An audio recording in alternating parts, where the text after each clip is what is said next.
Good afternoon, good evening, good morning to you, whether you're watching live or you're watching later. Thank you so much for joining us today.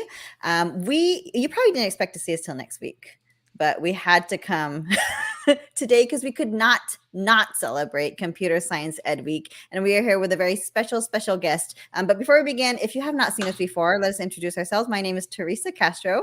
And I am Ricardo Recinos. And we are both technology toasters from Hacienda La Puente Unified. And before we begin, we always want to thank our sponsors. Thank you so much to our CTA, our HLPTA, of course, our ILC, and HLP USD, who we represent. And thank you so much for allowing us to do this every week and to provide these trainings to our teachers and teachers all over. So thank you so much. And our topic today is, of course, Computer Science Ed Week. And like we said, we have a special guest who we're about to bring in right now. Should I use stars? Should we use fireworks? How do you like ruin my? There you go.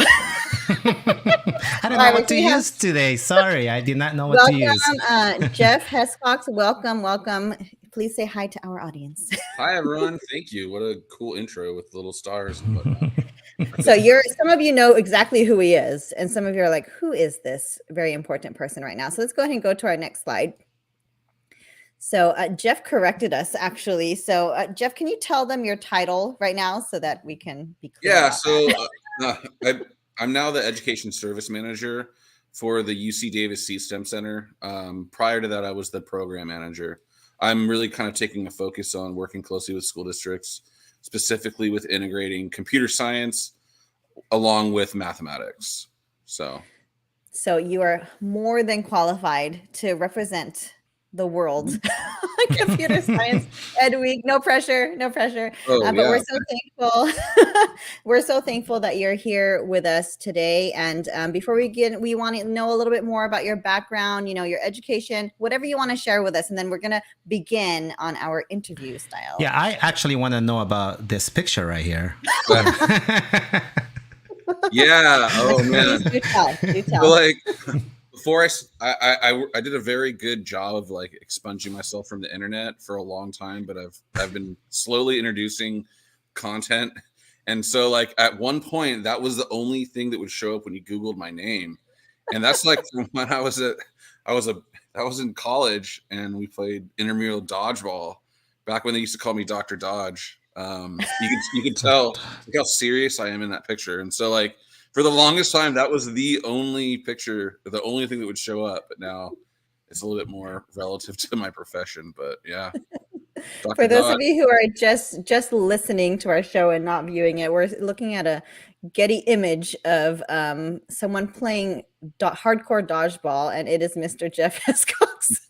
Yeah, I went to school in Colorado, so it was the Boulder Daily that took a picture, and I don't know what Getty does, but they got the rights to it, I guess.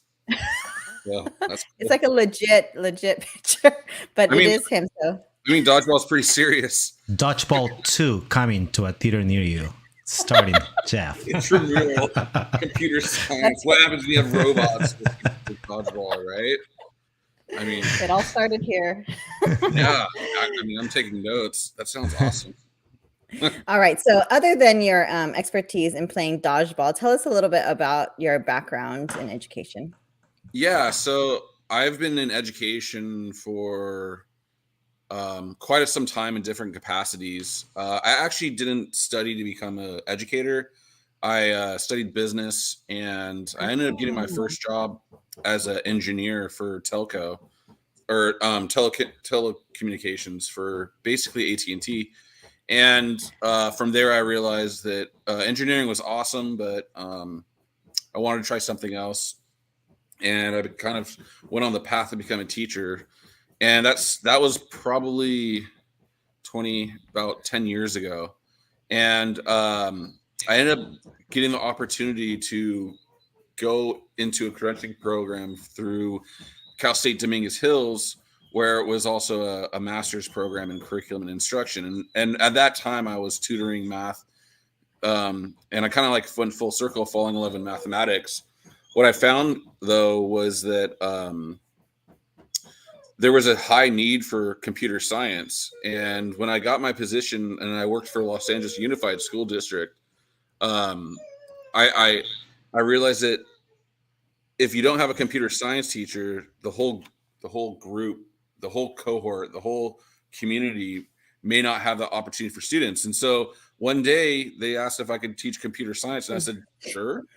I mean, You sound so certain. I love well, it. no, I didn't study computer science. I was very comfortable with computers and all that stuff, and so I said, sure, I'll take a swing at it. And um, what I found is that I was getting more engagement in my computer science class than my math class. And when that Oh. started happening, I was like, well, why is this? And it was kind of like going back to I was subbing for the physics teachers one time, during my prep period. And I saw all these kids that were just, giving me a hard time 2 years prior in algebra one. And I was like, how come you guys are just talking about slope intercept form? Like you guys didn't provide with me evidence of understanding that, but now you guys are using academic vocabulary. So how come you guys weren't using those conversations in my class? And there's like, well, it turned out that there was a specific need to learn mathematics at that moment. And so I was like, whoa, this Oh. makes sense, guys. So when I was teaching in algebra one, we were doing everything algorithmically. And that was kind of like a Yes. shifting point for me. And I was like, Mm-hmm. well, why not try to make more an integrated learning environment? We don't actually have to have everything in isolation. And so Yes. then I kind of like I blurred the lines between math and computer science and robotics and data science. And so I was kind of having an integrated approach that way. And then I kind of from there I started teaming up with UC Davis because there was these robots that had they're very simple robots, but what it is it's teaching programming, and they're specifically designed for mathematics. And I was like, man, that covers like everything we need our students to do. So that was about 2.5 years ago. I left the classroom to work full time. I And remember that. yeah, yeah. Hacienda La Puente was like one of the first groups that I started working with, and it was during the pandemic, so there was a lot of like online training, which doesn't translate, especially when you're introducing physical computing. Yes. But yeah, so then now everything's just starting to get back to kind of like normal, and I'm getting to get getting a chance to work with teachers in person now. So Yeah, that's I'm like sure, of my story. No, you're good. No, I said, as I was listening to you, I'm sure a lot of teachers also are probably nodding their heads and going, especially our math teachers, who we have quite a few math teachers who love to hang out with us. And they're like, yes, transitioning from those algorithms to actually, teaching it in a way that's more integrated. So yeah, you're talking their love language right now, I'm sure. And yeah, I remember Jeff before, not that you were not important back then, but you're extra important right now. And I remember going through the C-STEM cohort and seeing you back then too, before you went into your position. So very full circle for me at least. So yeah, so thank you so much. Wow, I did not know a lot of those things. Same here. That's Did not know fascinating. that. Oh my gosh, I'm glad that I asked. All right, so everybody, before we truly begin, of course, we always try to ground us with our purpose and our objectives here. So our purpose is to celebrate Computer Science Ed Week. It's as simple as that. That's why we're here this week instead of skipping our show this week. And our objective is to learn all about computer science with our expert, Jeff Hescox, who's already begun. And we're going to be talking about some misconceptions, challenges, the future, and any insights that he has. Because, this show came about from a simple conversation that we were having about computer science, and you could truly hear his passion for computer science. And obviously already now you can hear his knowledge base behind it. And so we would like to pick his brain so that we can use this in our instruction and also carry it to our students as well. And so our non-objective, we don't expect anyone to be experts in computer science. That is definitely not what we're doing today. And even if it was, it wouldn't happen in this short show. And we don't expect you to throw out anything, as always. Just listen and enjoy and kind of incorporate whatever you can, as always. So let's go ahead and get started. And we're in between our questions, we sprinkled a few pictures of our kiddos we have some pictures of our kids doing some coding here. I think some of them are using Scratch. And we have, there was a conference that we went through, the UC Davis, was it? Yes, C-STEM over there. That was I think we were in We're in San Bernardino. I don't remember where we were.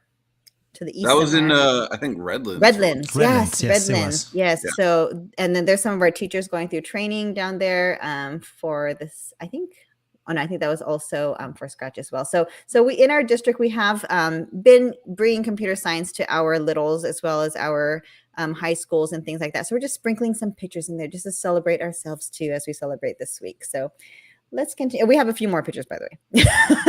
Here's a few more, and yeah, we also. Like Jeff talked about, we did work with computers and robots as well. So different types of robots, but different types of robobroccoli as well. And we had some robot, what does it say? Lost and found for robot parts, just kind of some fun things that we had because it's true, kids always lost little parts of the robots.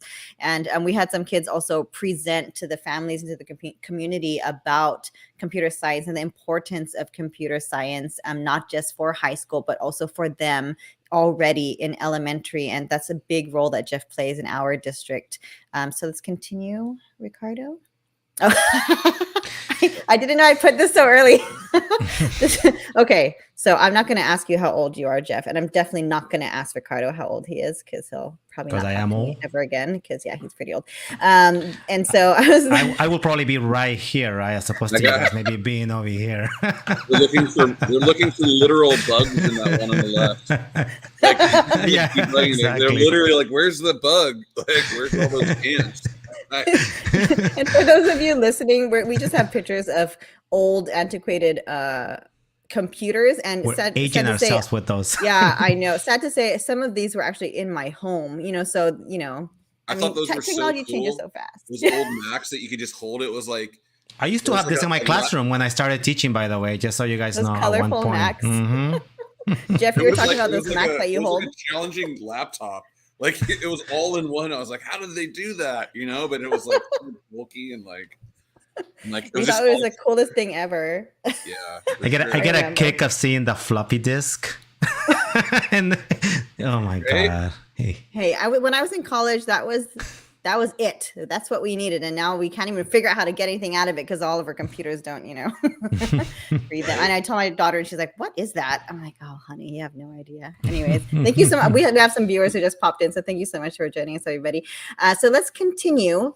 And so, what is computer science? I tried to define it to Ricardo earlier, and I was unsuccessful completely. So please, Jeff, save me.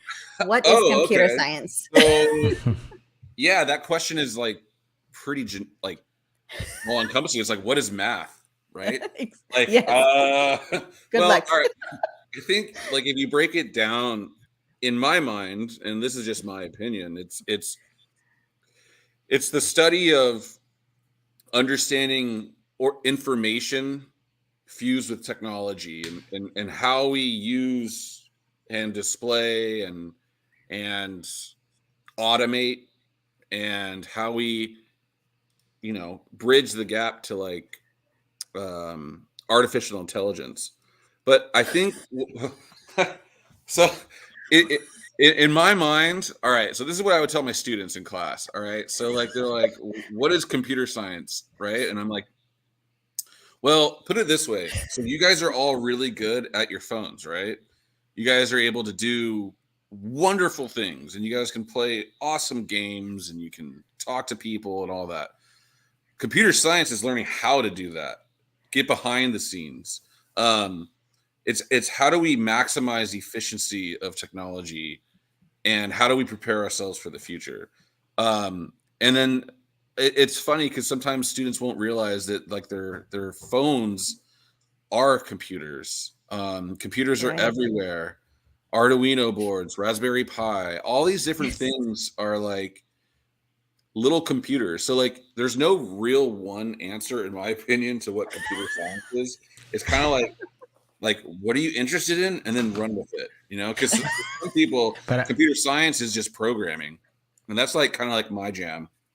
I really like programming, but like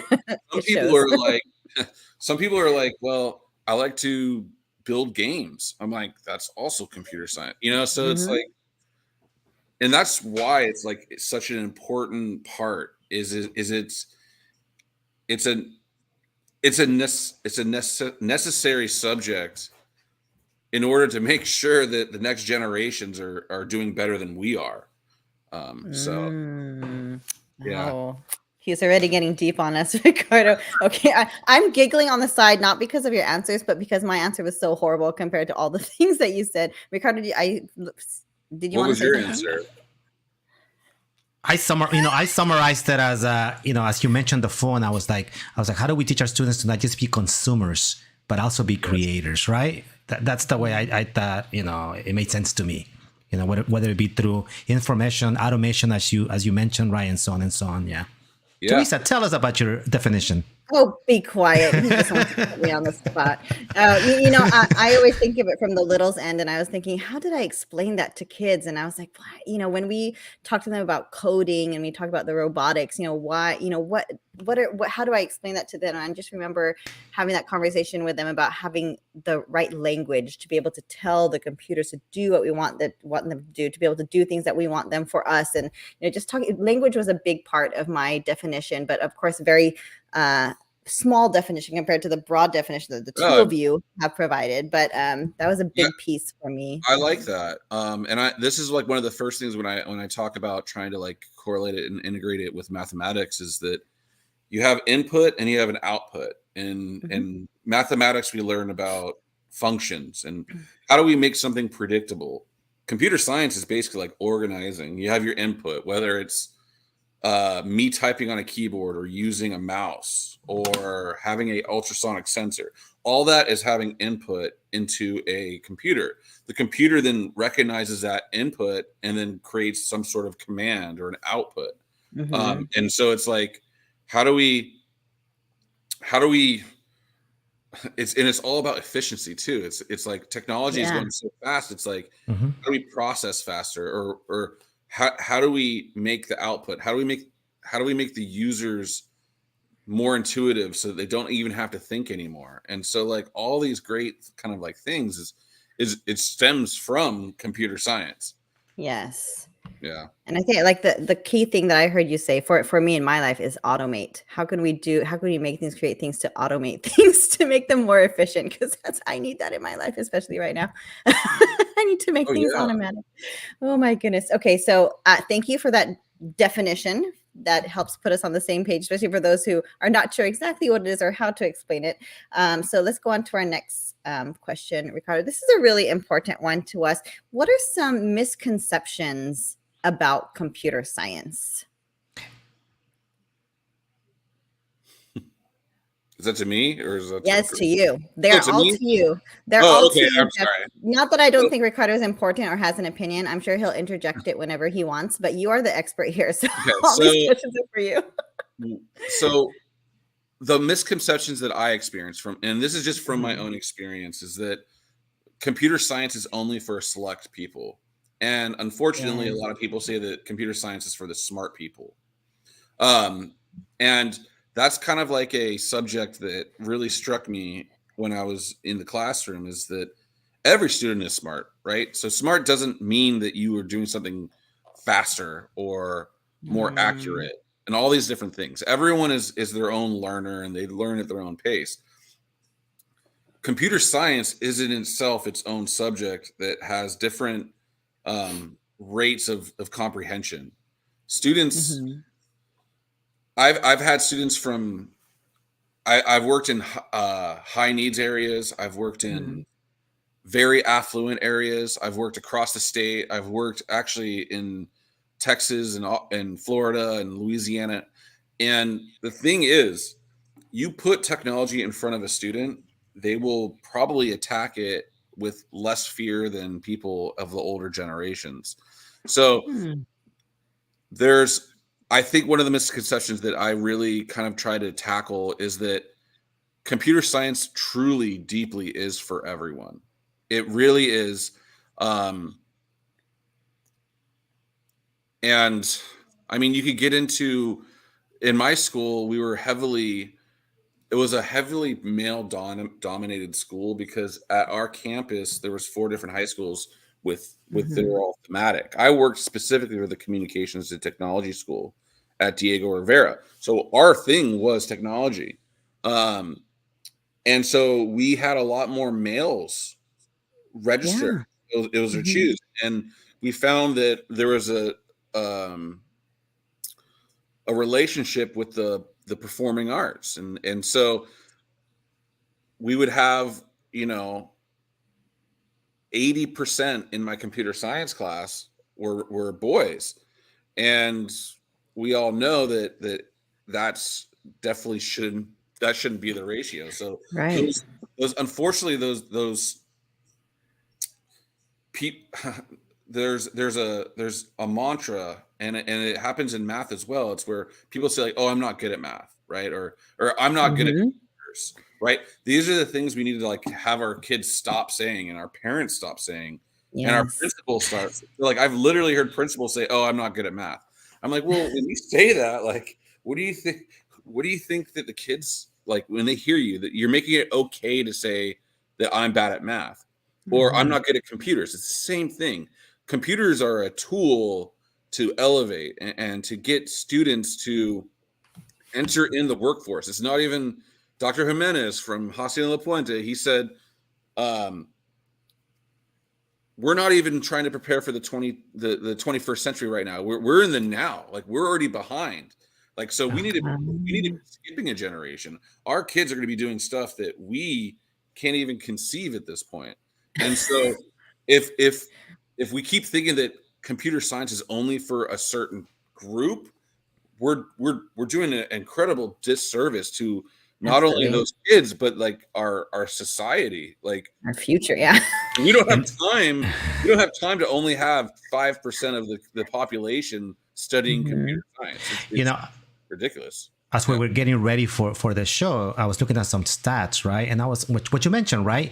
When we talk about our female students, 50% of California high schools populations are girls, so females, but only 30% of students enroll in a computer science course. I mean, that's how do we change that, right? How do we change that number? I was also reading, and I couldn't believe that nearly 2/3 of California high schools lack computer science courses. So how do Yeah. we handle those challenges? How do we deal with that? How do we change those numbers?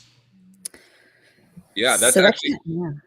like that's one of the things that I've been battling with because when I went to my school, it was the tech school, right?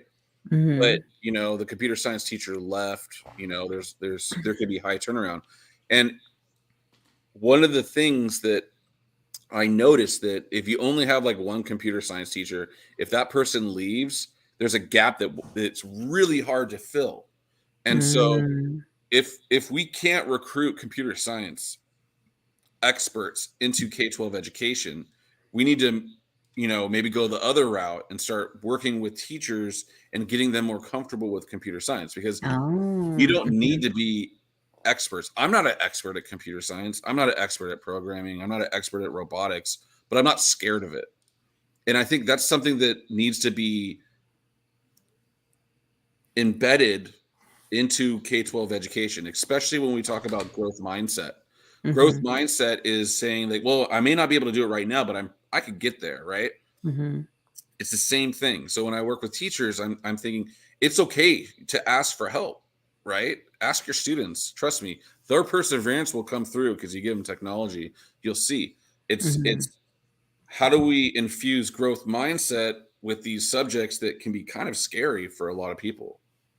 Yeah, and it's funny you mentioned that because we're talking about misconceptions with our kids, but now we bring it to our teachers. And Jeff has trained a lot of our teachers in the C-STEM program, and you'll hear the teachers start and be like, "I'm not a tech. I don't do tech." Or I don't do math. I don't get it. I don't do robots. And they come in and they're like, nope, nope. And even them, they'll say it. But within, Ricardo, we saw them getting some of them getting trained over the summer. Within the day, they were so into it. They didn't even remember their apprehension. They're so interested and excited about what they're doing, and they were accomplishing all these things. And you saw that level of pride. Like, I did it. I solved that problem. I did it, and I did it correctly. And they get all excited. And these are our teachers. Yeah, So that was seeing it with them. You're like, okay, wow, this gives us a little hope for our students too, because we're sure they feel the same way or even more so. And but you see, Ricardo had some video of some kinders, doing it, and they're like, yes, just being able to do it, and they weren't scared at all. So yeah, very good conversation. So let's close up this question. So we did kind of talk about challenges. What kind of challenges are you seeing, Jeff? Whether that's with students or it's teachers or schools? And what kind of challenges related to computer science have you been seeing? Um, dedicating actual time to teach computer science as like a standalone Mm, subject. So one of the common things I hear from teachers, especially in like the K-6 group, where they have a laundry list of things they have to go through, like they have certain minutes and all that other stuff. They literally have to like wheel and deal to put computer science in there. Like, oh well, like I can't do this right now because I got to do these things, and there's all these mandates, and that coming from high school, I didn't realize that they had these pressures mhm, to literally like you have to do like X amount for this and X amount for that. So then they're thinking like, well, this is just another thing that I have to do. I struggle with the fact that computer science is a tool.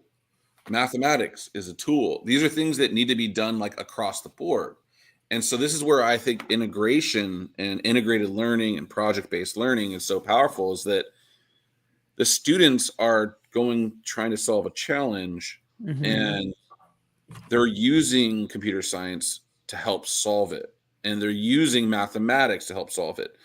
And that kind of like thematic and project based and problem based and inquiry based learning can mhm. allow for computer science to get into those tight schedules that I know my teachers, because they're like, oh, this is great, but I don't have time, you know, Mm, that and I'm like, well, keywords. yeah, like maybe we can create a thematic problem or a challenge where they have to write a report, but then they also have to build a game on in computer science that will help tutor another kid in it. And then while you're doing Mhm, that, you're doing all the calculations, and then you have a big report or something at the end. So like you can mhm, tap into standards throughout the mhm. the different subject matter, and you can hit all the standards that we need to hit. But what you're Right. doing is you're having a commonality for the student, so that like it's more like real world. Like in the workforce, you have this problem. Not only do you have to solve it, so like for example, I'm an engineer. I got to solve this whatever the my line isn't working to that customer, but I also have to write a report about it, and then I have Mhm. to communicate. So like you have to use all these skills that we teach Yeah. in isolation and education Mhm. in a holistic. And one of the huge things we hear from community colleges and universities, the students don't know how to communicate. And Right. it's like, well, yeah, because we're like pigeonholing them. We're trying to do Mhm. everything in isolation. So like, Soft skills. Yep. I was Those waiting soft for Ricardo skills. to say that. Those soft skills. Yeah. yeah. Mhm. So Yeah. I don't know where I So was going with that, but yeah. that's a conversation we're always having. And for us, it's always also a matter of, equity for our students, and Yeah. the misconception of, I'm not good enough, I'm not smart enough for this, or a gender Mhm. reason, or also, even race. And Ricardo, I think you have some stats on that as well. Yeah, Um, again, Jeff, we were reading 60% of California students are Black or Latinx, right, or Native Americans, but they only represent 16% of students taking AP classes in computer science. I mean, how do we change that? What can we do? You know, So what's You, let the that linger in your mind, and we're going to go to that question in a moment.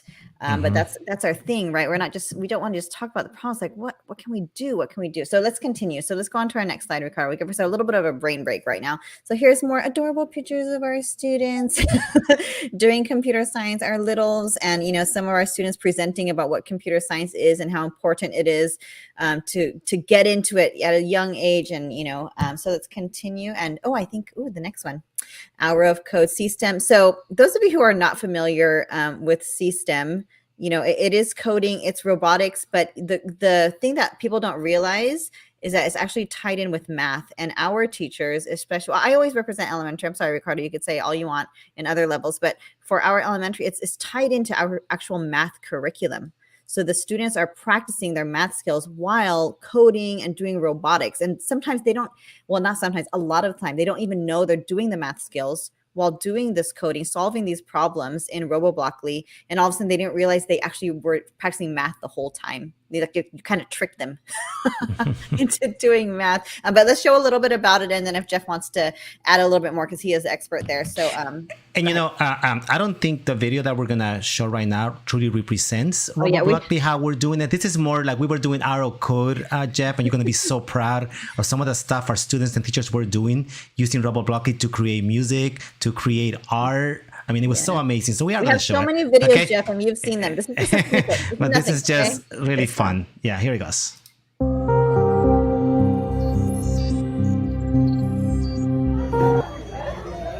Oh, nice. Is that Moana?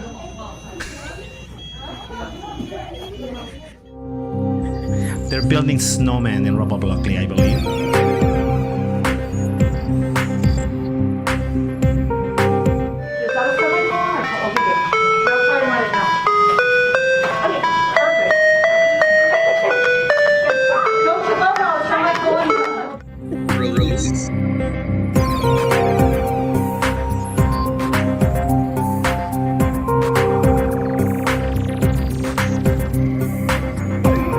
So we also get to have fun with it.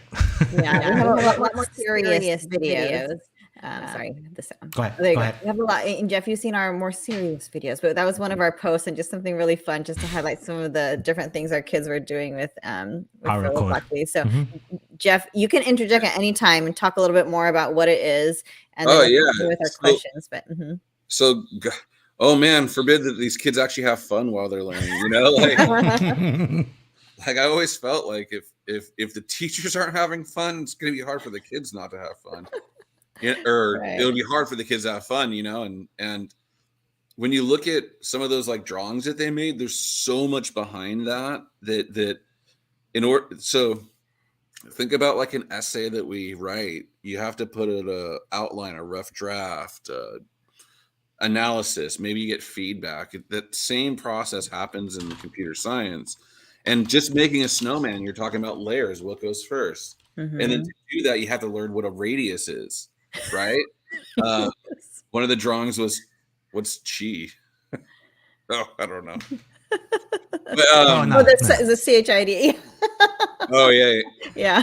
So like the amount of like thinking and processing that the kids do to make these little art masterpieces is fascinating. You know, and you said earlier, like tricking them to do math. The thing is, it's using math for what it was, in my opinion, what it was supposed to be there. Yeah. It's cool. You know, like math is there to help us make predictions or, you know, solve solutions. And if we could get out of that abstract algorithmic way of kind of teaching math, you could say, well, maybe we can orchestrate in our class a moment where mathematics becomes necessary. And so then the kids actually ask for it. And then you're like, oh, what you're talking here about is, you know, a coordinate, you know? Exactly. And that's the example you were saying, you know, it wasn't important in isolation. So when it became important in context, then that's when the students got really into it. So definitely. And that's exactly what we're doing here. Yeah. Okay. So let's continue on with so I think you were already answering this automatically. It just came kind of fluently. So when we talked about the challenges and misconceptions, how can we counteract or remedy that? What are some ideas? What can be done? Have people model it. Say, hey, you know what? I may not know this, but that's okay. Let's go figure it out together. Like if you do that in your class, you know, you're putting the onus on the kids and they'll start taking ownership. You like it stems to a growth mindset and it's okay. You know, the first year that I taught robotics, I didn't know anything about robots. I knew how to program, but I didn't know anything about robotics. And so like there'd be times when the kids would ask, like, yo, mister, how do I do this? And I'd be like, I have no idea.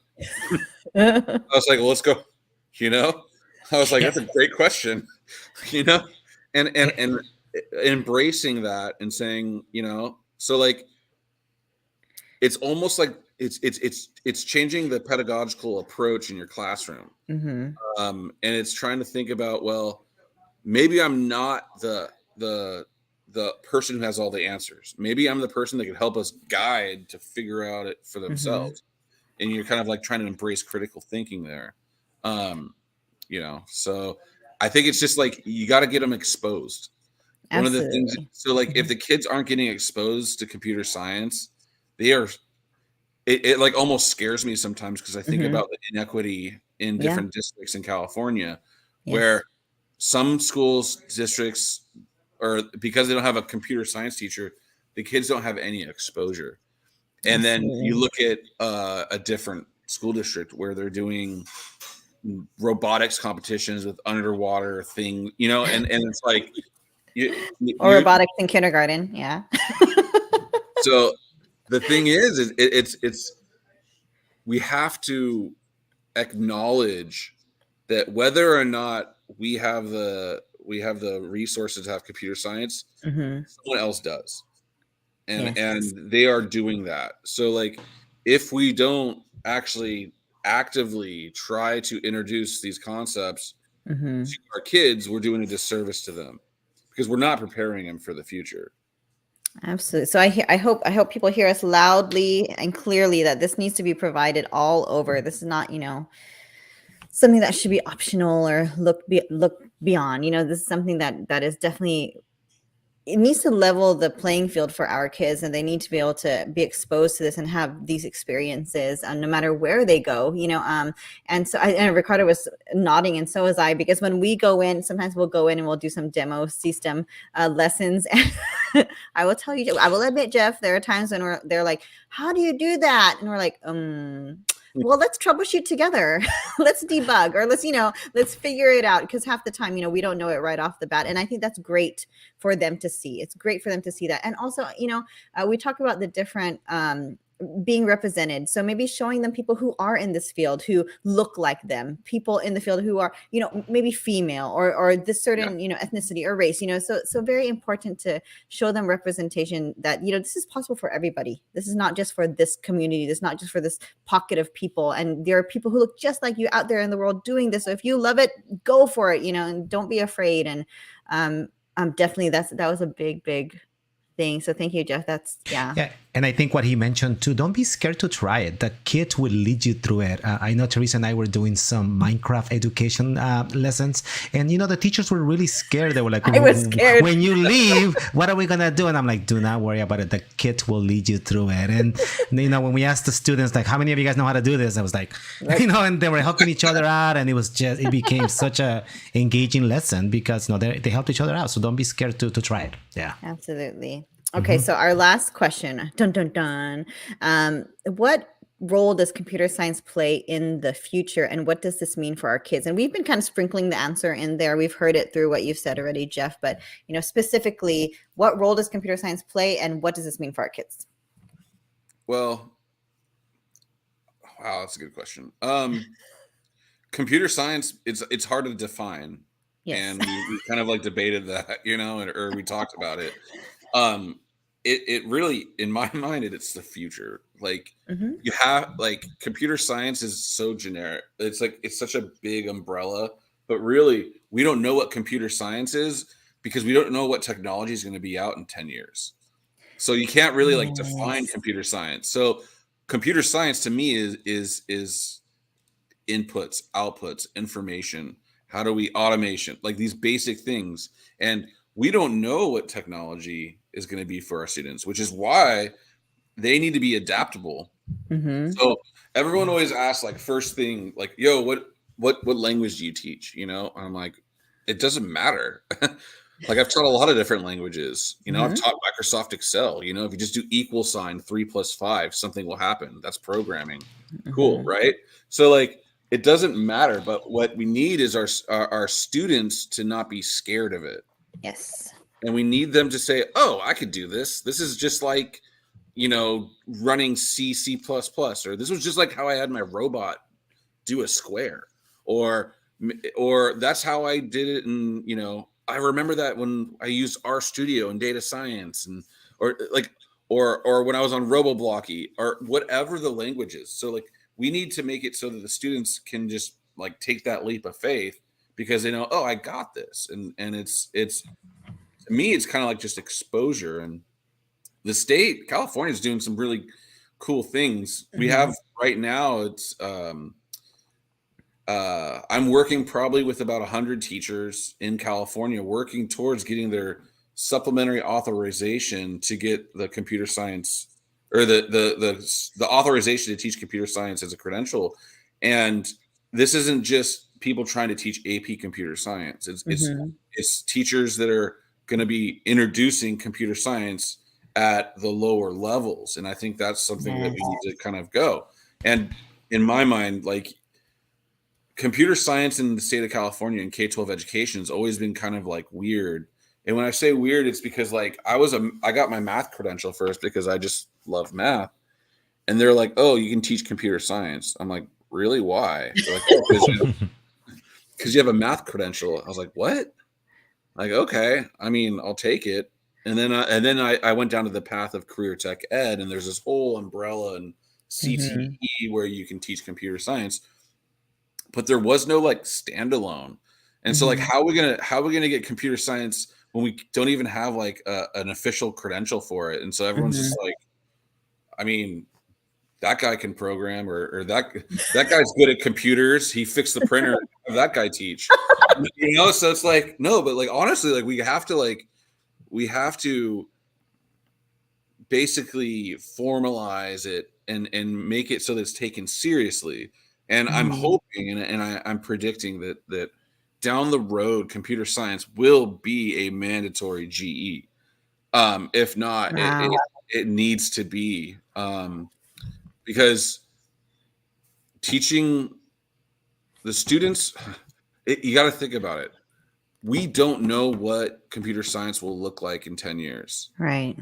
Okay. So, like, we can't prepare them for whatever technology is coming out, but we can make them comfortable with technology. And so, like, we need them to be comfortable and not just being consumers. I'll go back to what Ricardo was saying. Like, we can't have them just really good at consuming.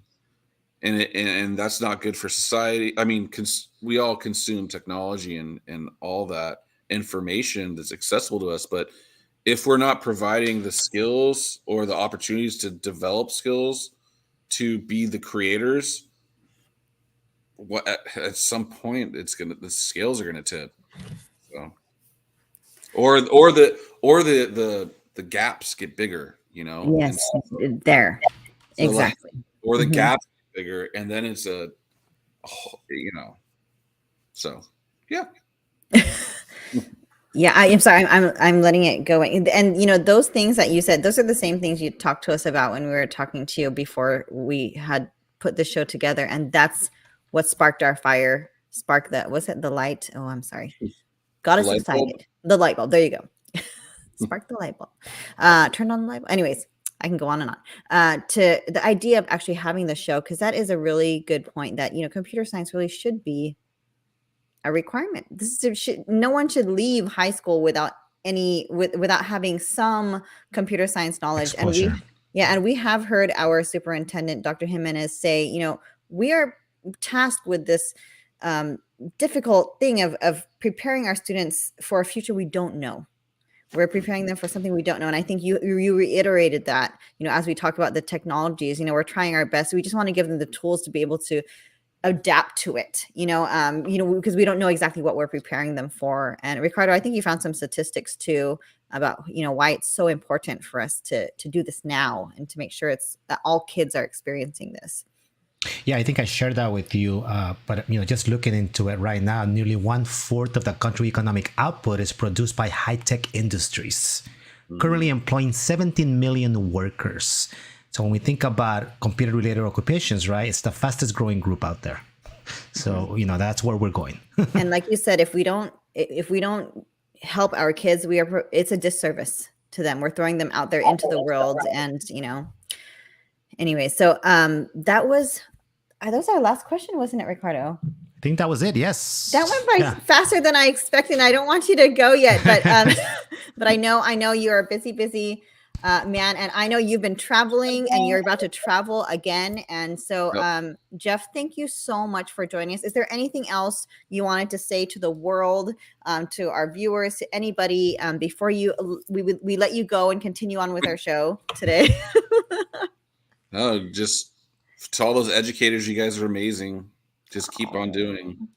Um, I know that educators are underappreciated, underpaid, and first to blame, but really, if you guys are listening, it's in my opinion, the most important position in society. So keep on keeping on.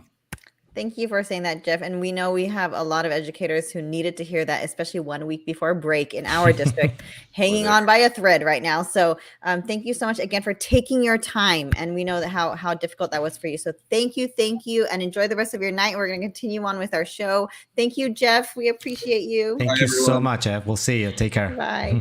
All right, so Jeff's going to go ahead and go on his merry way, and we're going to continue on with our show because, as always, like to talk about. We're talking about science, computer science, and we want to share. And here it is, CS Ed Week is what we are celebrating this weekend. We've seen some great posts from a lot of schools all over with our students showing that they are learning and experiencing computer science, which made us so proud. So, Ricardo, I'm going to go ahead and let you take over. Yeah, no, I just I put the link on the chat, and this is the actually official website. And if you wanted to maybe find some ideas or learn more about it, we wanted to make sure that you had that site. We can kind of explore the different opportunities of what you can do to bring this into your classroom if you wanted to. Because as we mentioned, it shouldn't just be the specific computer class that should be doing computer science, right? Yes. We can all do it. We can all bring it into our content, and we wanted to make sure that we show some ways of doing that, and we're gonna just share some resources for you. The first one we wanted to do, this is actually through Microsoft Make and Code, and it is actually completely free. So we'll just take you to see it really quick, just to give you an idea. I know we wanted to talk about Google also has something called Welcome to CS First that is also free. Some great lessons in there, some examples and materials already created for you. So we want to make sure that you get that. We will put those links in a second as we go into the different websites. I know, Teresa, we've done Scratch Junior at our district with our little ones and the iPads, right? And we also have done Scratch. So we wanted to make sure that we share some of the resources that we have been able to use at our district, right? Absolutely. Okay. Yeah. So as always, that was a kind of an intro of things that we're just going to show you. Ricardo, are we going into actually, do we have time? We probably don't have time today as I'm looking at the time, but I wanted to kind of share at least the website. So again, this is completely free. So I'm going to throw the Make and Code from Microsoft into the chat for you if you wanted to check it out. I love this. I know we don't have time to do it. The arcade is amazing when you can, I was building the Wakanda Forever game about 20 minutes ago. But what I love is that you actually have all of the instructions to build this. So if I want to build my game right now, it's going to go in there right now, and the kids are going to build a game for the movie that it's out in the theaters right now. And notice that, oh my God, immersive reader. What can I say about immersive reader, right? Yeah. When we talk about it, right? But it tells you what you're going to be doing. And what I love about using this is it actually is going to take you step by step. So it will tell you exactly what to do. So from the scene, right, category, go to background. So I will go in there and find it, right? And do this and so on and so on. I would just follow along with the instructions, right? And just kind of follow exactly what they're telling me to do. And I will be able to build this complete game that I'm looking at what I'm building as I go through it right here. Just one of the little things that you can do with Make Code inside of, let me go back, sorry. Wow. So, teachers, if you're like, where do I begin? I don't have time. I don't have the skills to do this. You can literally, Ricardo just showed you can literally just give this to the students and they could follow the directions. And even for our emerging or struggling readers, we have Immersive Reader in there to guide them and help them. So you could do it. You can learn with them as well. So don't be afraid. And I think that's a big message today is don't be afraid of technology or computer science because our kids are ready to fly. Let's let them.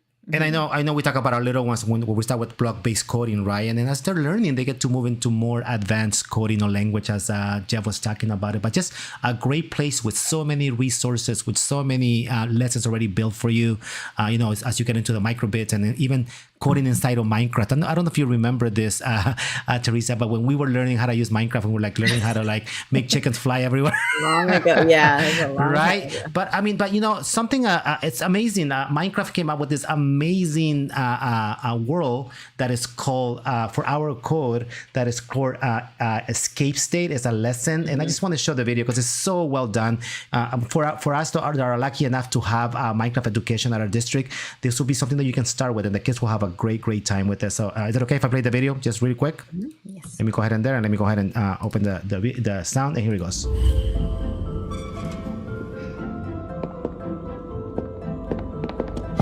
Getting stuck can be scary.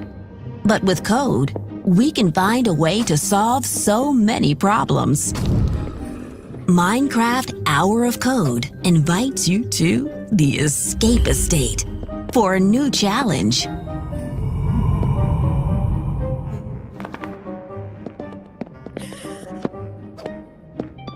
And I will let it play just because it's really good.